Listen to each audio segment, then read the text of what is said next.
আমরা প্রবাসীদের ভোটাধিকার চেয়েছি। এই আন্দোলন, এই বিপ্লবের অভ্যুত্থান আমরা একা করি নাই। আমাদের প্রবাসীরা সমান কৃতিত্বের দাবিদার। তাদের ভোটাধিকার কেন থাকবে না? তাদের ভোটাধিকার অবশ্যই নিশ্চিত করতে হবে।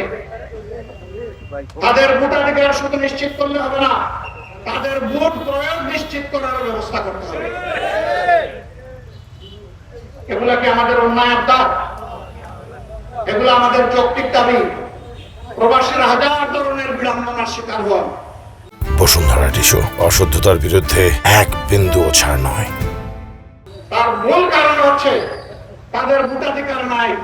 এই জন্য যারা সরকারে যায় তাদেরকে গুরুত্ব দেয় না।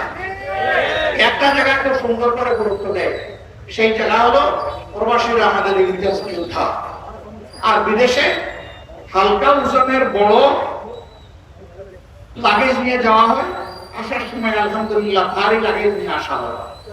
এই জায়গায় খুব ভালো গুরুত্ব দেওয়া হয়। আমি ছোট্ট একটা মানুষ সারা দুনিয়া ঘুরাই, ছোট্ট একটা লাগেজ নিয়ে যায়।